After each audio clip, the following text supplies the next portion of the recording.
Foundations of Amateur Radio. In our hobby there is a term Elmer, referring to someone who helps new amateurs find their way inside the community, locate resources, understand techniques, etc. It's part of what we might consider the folklore of amateur radio.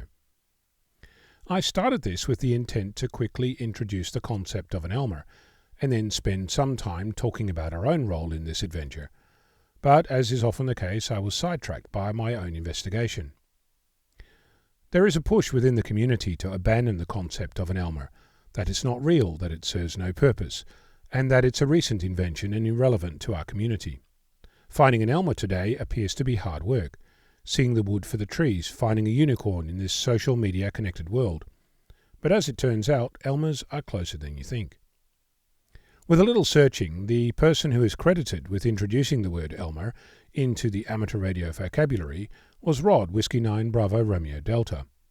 He was the author of a column How's DX in QST magazine from 1947 through to 1978. In March of 1971 he wrote, "Too frequently one hears a sad story in this little nutshell. Oh, I almost got a ticket too, but Elmer Whiskey 9 X-Ray Yankee Zulu moved away and I kind of lost interest. Sure, the guy could have burned through on his own maybe, but he, like others, wound up an almost ham. No more Elmer. We need those Elmers.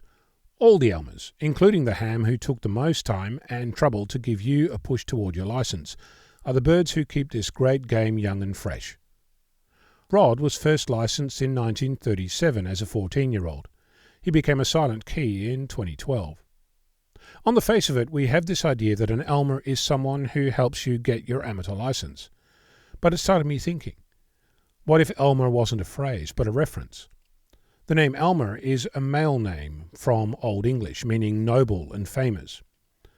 What if W9XYZ wasn't an actual call sign, but an example? Given that Rod was licensed as Whiskey 9 Bravo Romeo Delta, it will be simple to think of XYZ as a random suffix, much like I might use Victor Kilo 6 XYZ, which happens to be a non-existent call at the moment.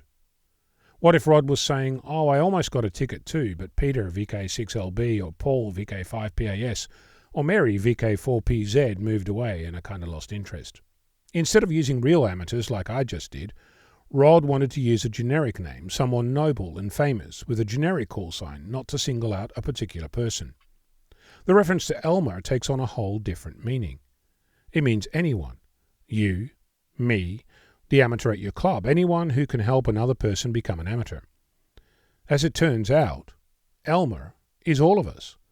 It's a way to refer to anyone and everyone. It's not a specific role or purpose.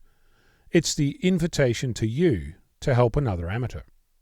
This, of course, means that you need to step up. You don't need to put on your Elmer cape and become a superhero.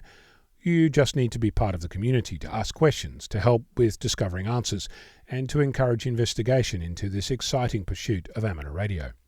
So, are you an Elmer? And if not, what are you going to do about it? I'm Ono, Victor Kilo 6 Foxtrot Lima Alpha Bravo.